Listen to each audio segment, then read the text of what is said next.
Je ne rentre pas dans les considérations théologiques. Amen. Mais je veux parler terre à terre pour qu'on se comprenne. Pour préparer nos cœurs pour la guérison totale. Amen. Quand on parle de guérison, c'est qu'il y a eu blessure. Amen. Et quand il reste sur ton corps, tu ne vois aucune blessure. Et pourtant, on dit la guérison, et ils sont tous venus. Mais ici, on n'a pas dit qu'on vient guérir le palu, on vient guérir le diabète. Alléluia.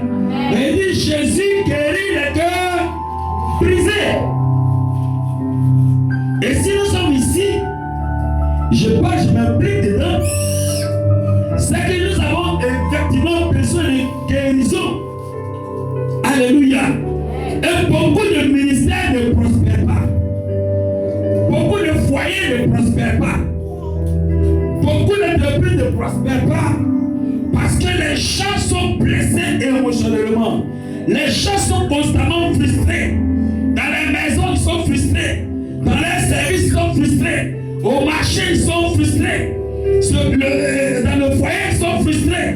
Dans le ministère, ils sont frustrés. Amen. Amen.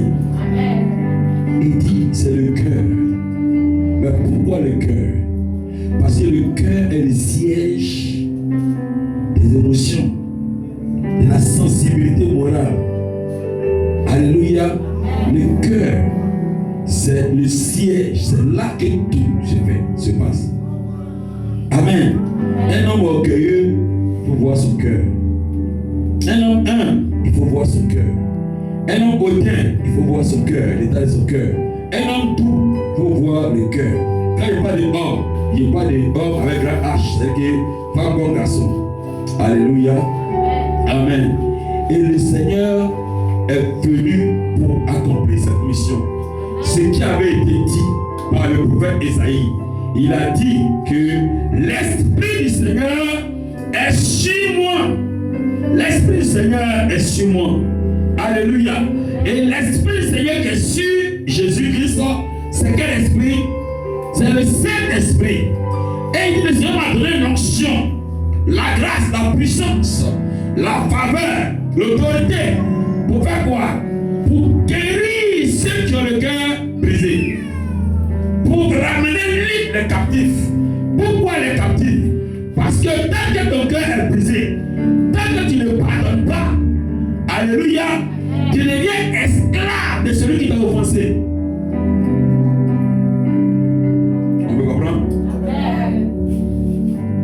Tu deviens esclave de celui qui t'a offensé. Parce que ton cœur boue.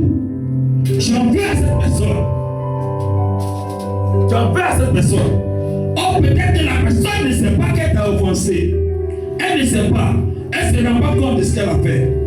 Mais quand tu vas vers la personne pour lui dire ce que tu m'as dit ne m'a pas plu, ça m'a profondément blessé. Mais je suis venu pour qu'on en parle.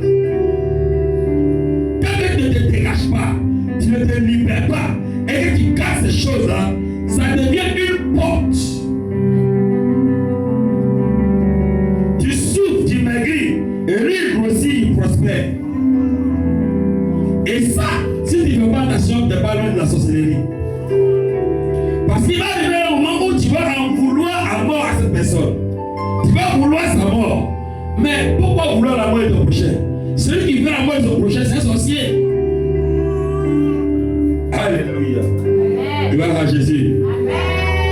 On comprend le message. Amen. Alléluia. Et donc, vous voyez la vie. Le Seigneur Jésus, avant sa venue sur la terre, son chemin était tout tracé. Donc toi également, avant de venir sur la terre, ton chemin est tout tracé par le Seigneur. Il y a des choses qui ont été dites sur toi. Il y a des prophéties qui ont été déclarées sur toi. Il y a des révélations que tu as eues en songe ou en vision, ou par l'intermédiaire d'un homme de Dieu. Alléluia. Mais quelque chose certainement a été dit sur ta vie. C'est la raison pour laquelle tu es ici. Pourquoi tu n'es pas à la plage? Pourquoi tu n'es pas marché devant à cette heure? Pourquoi tu n'es pas en train de reposer dans la sieste? Pourquoi tu n'es pas en train de prendre une tournée? Pourquoi tu n'es pas en train de te détendre, aller dormir? Mais tu es ici. Tu es ici parce que la prophétie qui est sur ta vie t'a attiré là où elle doit s'accomplir.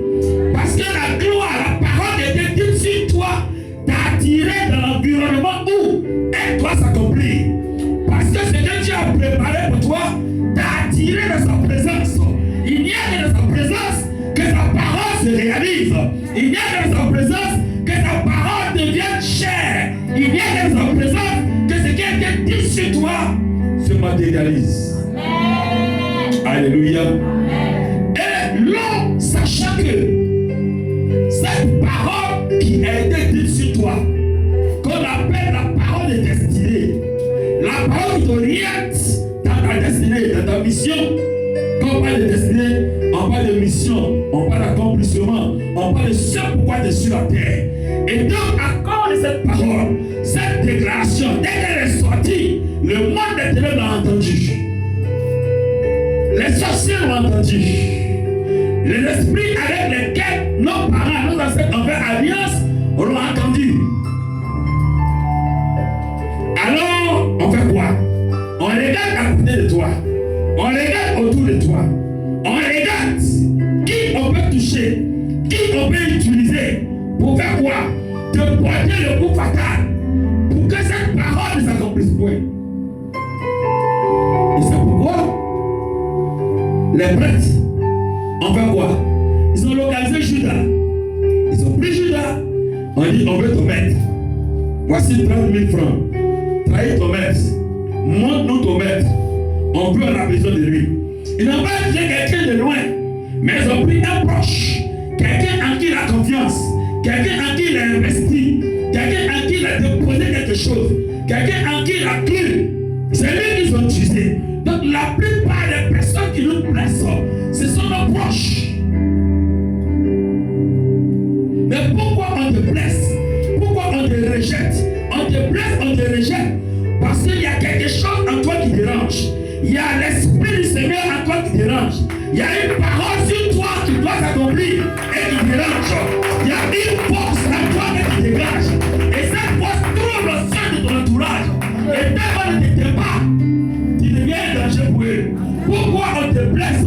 Parce qu'à cause de toi, dans la cour, personne ne peut voler la nuit. Aucun sorcier ne peut sortir de son corps la nuit. Parce que tu es là. C'est pour te dire que tu es un danger. C'est pour te dire que l'Esprit du Seigneur qui est sur toi, l'Esprit du Seigneur qui est sur toi, t'amènera à accomplir ta destinée. Mais les gens voulaient t'empêcher. Alors, ils font quoi? Ils cherchent par tous les moyens. Ils cherchent des faiblesses. Comme Dalila et les Philistins ont dit à Dalila, flatte-le et découvre la source de sa force. Donc, on te flatte. On vient à côté de toi, on se lie d'amitié avec toi, pensant que la personne est sincère, mais en réalité, la personne cherche quelque chose. Elle a besoin d'une information te concernant. Et cette information lui donne l'autorité, le pouvoir de faire quoi? De t'attaquer. La vie, elle est simple, elle est pratique. Alléluia. Amen. C'est pourquoi nous devons nous attacher au Seigneur Jésus.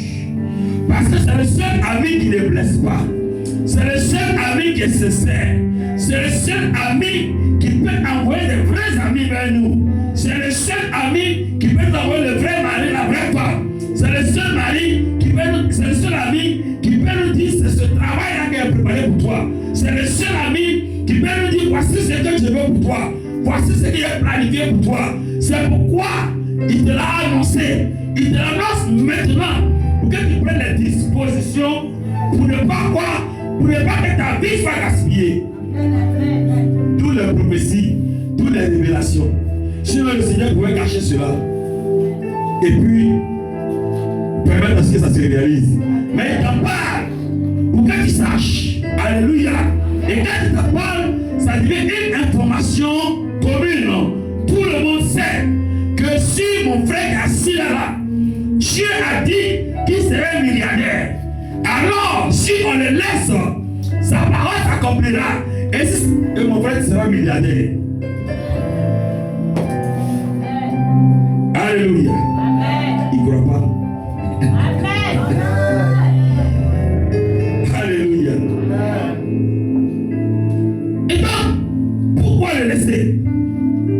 Il faudrait qu'on le blesse, qu'on le réduise à sa plus petite expression, qu'on l'amène à perdre confiance en lui-même. Il n'y a pas un homme plus dangereux que quelqu'un qui a perdu confiance en lui-même. Dès que tu perds confiance en toi, tu perds toutes tes forces, tu perds tes repères, tu perds ta vision, tu perds tout. Pourquoi? Parce que tu n'as aucune confiance en toi-même. Alléluia. Gloire à Jésus. Et donc, comment nous devons guérir? Comment laisser le Seigneur nous guérir? C'est ça qui est le problème. Amen. Il dit la première condition, c'est quoi? C'est que nous devons pardonner.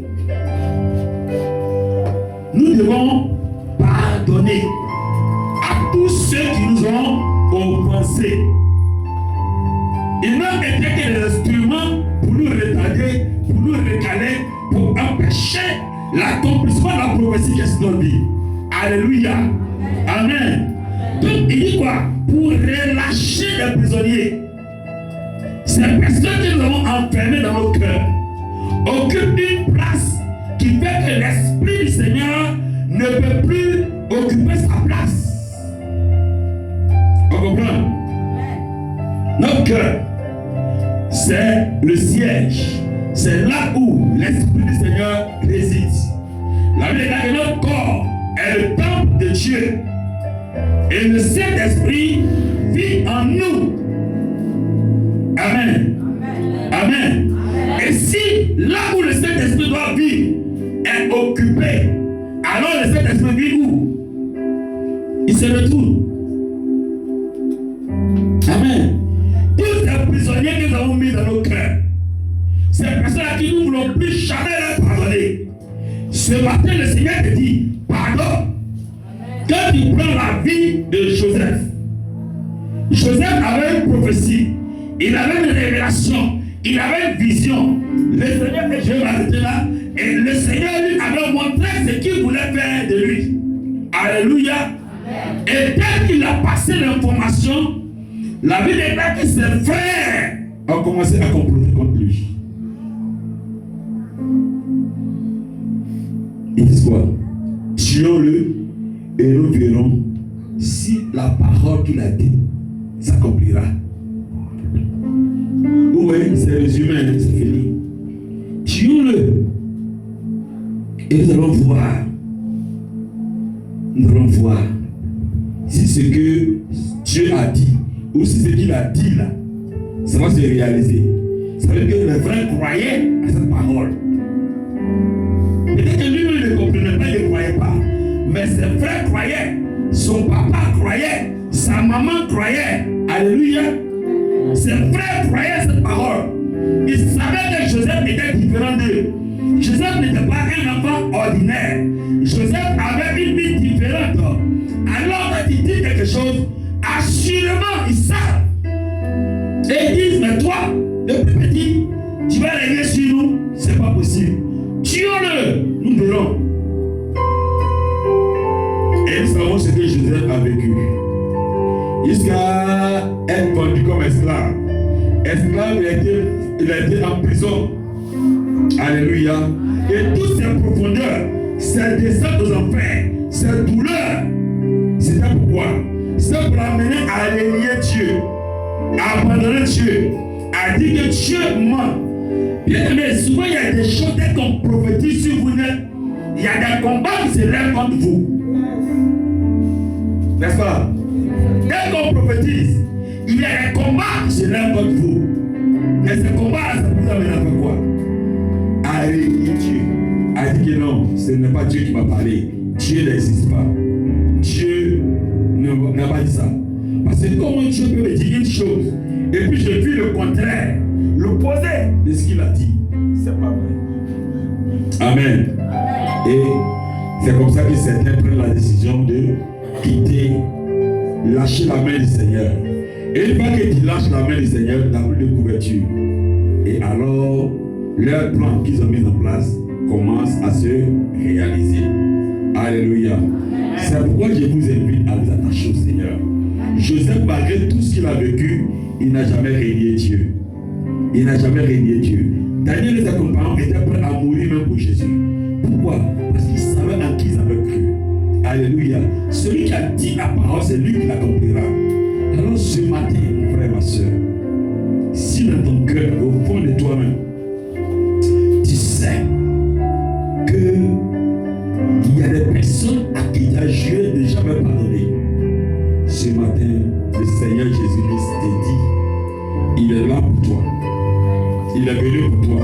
Il dit, c'est pour toi qu'il est venu. Il est venu pour te guérir. Il est venu pour te restaurer. Il est venu pour te changer. Il est venu pour te bénir. Il est venu pour te relever. Il est venu pour te bâtir. Il est venu pour faire de toi cet instrument qu'il peut. Alors, la condition est que tu pardonnes. Tu pardonnes. Libère-toi. Décharge-toi. Vide-toi. Pardonne et laisse le Seigneur lui-même se charger du reste. Alléluia. C'est à cela que tu obtiendras ta guérison. Amen. Gloire à Jésus. Gloire à Jésus. Tu vas prier le Seigneur ce matin.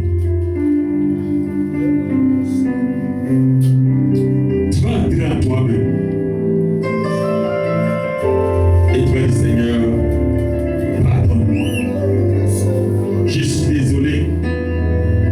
Longtemps j'ai entretenu cette haine dans mon cœur à cause de cette situation que j'ai vécue.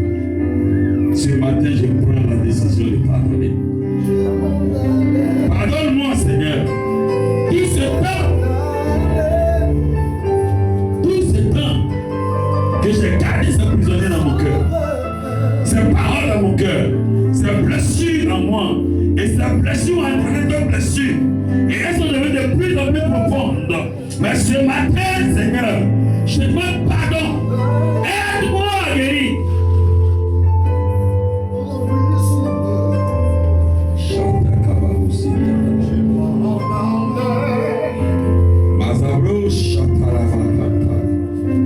Mais ce matin, prends la décision de lâcher prise.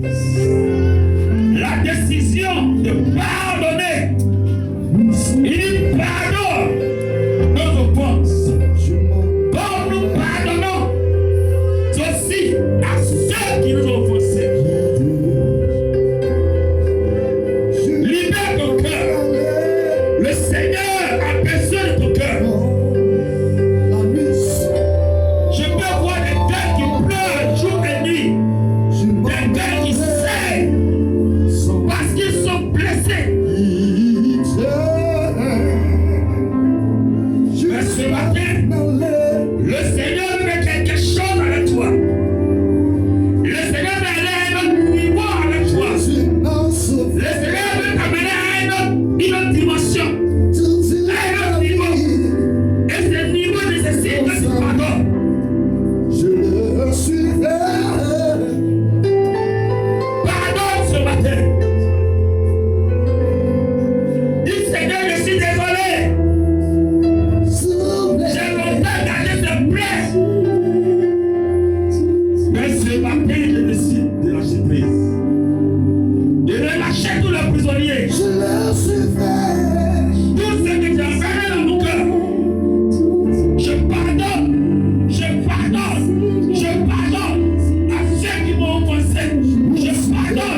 pour libérer les captifs et pour guérir ceux-là qui ont le cœur brisé. Oh, ce matin, Éternel, je t'ouvre les portes de mon cœur. Ce cœur qui a été longtemps victime de blessures, victime d'humiliation, victime d'abus.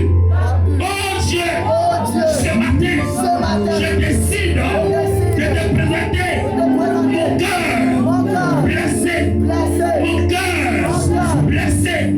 Ce matin, Éternel, j'ai besoin de guérison. C'est pourquoi je prends la décision de relâcher tous ceux que j'ai enfermés dans mon cœur, tous ceux que j'ai enfermés comme des prisonniers dans mon cœur. Ce matin, Éternel, j'ouvre la porte de cette prison et je décide de libérer tous les prisonniers que j'ai enfermés dans mon cœur. Au nom de Jésus, au nom de Jésus, Éternel, maintenant que mon cœur est déchargé.